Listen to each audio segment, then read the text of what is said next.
মমতা বন্দ্যোপাধ্যায়ের কথা মতো তিরিং বিরিং করে যে লাভ হবে, নিজের ভেতরে বাসটা নিজেকেই নিতে হবে। কেউ বার করতে পারবে না, কেউ বাঁচাতেও পারবে না।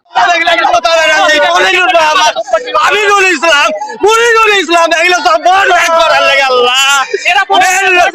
মেন হচ্ছে মমতা ব্যানার্জি। আমি মমতা ব্যানার্জি ছাড়া আমি কিচ্ছু বুঝি না। মমতা ব্যানার্জি এগুলো সব কেস করলো। একদম তাই।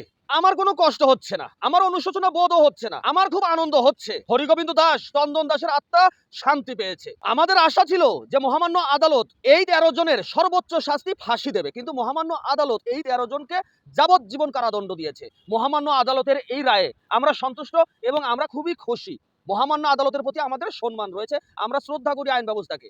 কিন্তু কথা হচ্ছে, এখন তো কান্নাকাটি করে কোনো লাভ নেই। এখন কেন কান্নাকাটি করছো বাপু?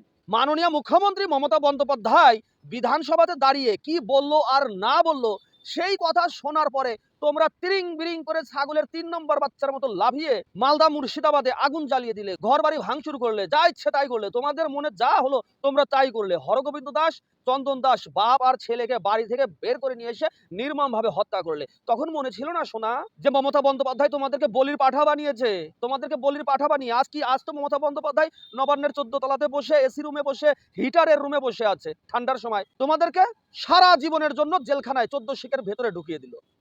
তাই মমতা বন্দ্যোপাধ্যায়ের কথা মতো যে লাফাবে সে মরবে নির্ঘাত। তাই মমতা বন্দ্যোপাধ্যায়ের কথা মতো কেউ লাফাতে যেও না। কথা কিন্তু ক্লিয়ার, কথার মধ্যে কোনো ঝামেলা নেই, একদম স্পষ্ট কথা। যদি ভালো লাগে আমার কথাগুলো, তাহলে ভিডিওটা অবশ্যই শেয়ার করবেন আর আপনার মতামত কমেন্ট বক্সে লিখে জানাবেন। জয় হিন্দ, বন্দে মাতরম, ভারত মাতা কি জয়, জয় শ্রীরাম।